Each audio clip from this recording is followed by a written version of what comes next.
In this video we're going to make some brake pipes for the 110 project. And I did touch on it a little while back about making some pipes, and I didn't like that video, so I scrapped it and I'm starting again. Just want to tell you what the materials we need first of all. So let's start with the simple things. We need some brake pipe. For many years all we could ever fit was steel brake pipe. Was like this, galvanised on the outside, lightly flash galvanised. Rusts like crazy in Quebec because the galvanisation and salt are not the best of friends. It's very hard to put the ends on. It's hard to bend. It's terrible stuff. So the next best solution was this stuff. This has got a green lacquer type finish on it, like an enamel paint. It's very, very good. It's still hard to put the ends on and still hard to bend, but it doesn't corrode as much. So if you have to put steel pipes on, this is the stuff to use. This stuff, I've had it for years and I don't fit it now because it's just not even worth getting off the wall. I've got it off the wall to show you guys. This stuff here is called cunifer, and this is what we use nowadays. A lot better. There's two different manufacturers, but it's the same. It's copper, nickel, and iron mixed together, and that makes it super bendable. You know, you can do some nice little bends like this without using any special tools. The flares come out beautifully. You can see there's one, there's a female, and there's a male. They're lovely to work with, lovely to bend, very nice to work with, doesn't rust. In the UK you can get now brake pipe kits for your Land Rover that come with the fittings already done for the right length for your car. And I noticed we got a kit once just to see what they were like. They were a bit expensive, but even the fittings at the end were brass, not steel like that. And that's what lets these down. So, you know, you've got steel fittings and water gets in and then it swells up with rust, and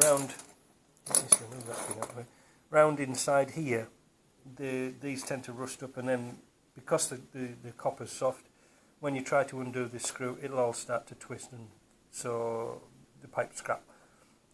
So even though it's not rusty, you still have to throw it away. So I try to put a little bit of thread guard or anything, anti-seize, on that pipe, and then when we slide the nut down, it will keep the water out. Very important. So that's the pipes. Now, I was going to mention about this because there was a time when people were using instrument copper pipe, 3/16 pipe, on cars, and so it was copper pipe was outlawed because it had a low burst pressure of something like 200 psi. Not suitable for brakes, because when brake pipe needs to have a burst pressure of about 3,000 pound. So not suitable. And for many years, especially in Quebec, if we brought a car in from overseas and it had copper pipes on, they'd fail it. But however, a lot of manufacturers are now fitting this cunifer as standard. Now I don't know if they can see on here because this is a bit faded, but it usually is marked. You can barely see there's some markings on it. That's the good stuff.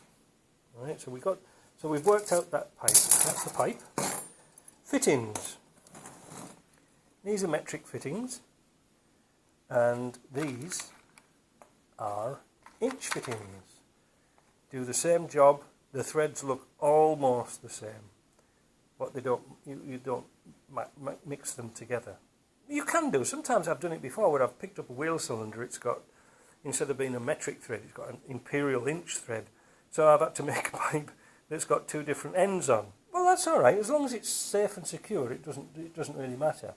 And I've had to do that on quite a few cars, you know, especially the old series stuff.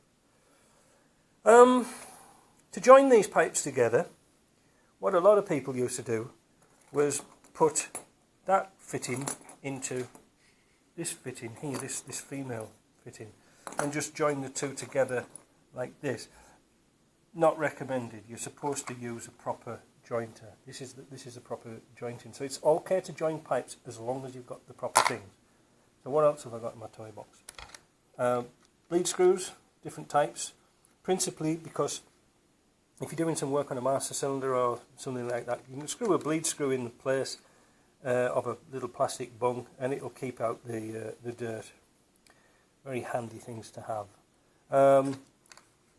Lock washers for your brake hoses, and lock nuts, so they're all there in that little box, and a few odds assortments of bits and pieces you need from day to day, different size fittings and things like that. You don't always need them, but these are the common ones. So like pre-1980 cars used these inch sizes, and you can tell them at a glance because these are generally silver in colour, zinc plated, whereas metric ones are generally like a gold finish, so that they're easy to distinguish the two.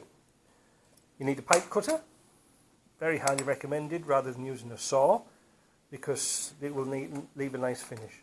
A pipe bender, really good thing to have in a tight spot. So if you want to make a nice little bend, you can use your pipe bender, and this is just 3/16 and quarter pipe, so that's just about everything you need on a regular car or a Land Rover. You don't need anything any better, and that will get some nice tight bends, so that's good. A good quality spanner, look how thick that thing is. The reason for that, if you get a sort of a wimpy thin key on these nuts here, you'll tend to round them off. You want the maximum surface area, so this slots over the end, and then you can get to your nut and really crank them off. And that's really worth having. The other thing you need is a good quality flaring tool. Now this is an old one. I got it ex-army. It works very well. Comes with a series of dies and punches, and it actually punches the end instead of twisting it.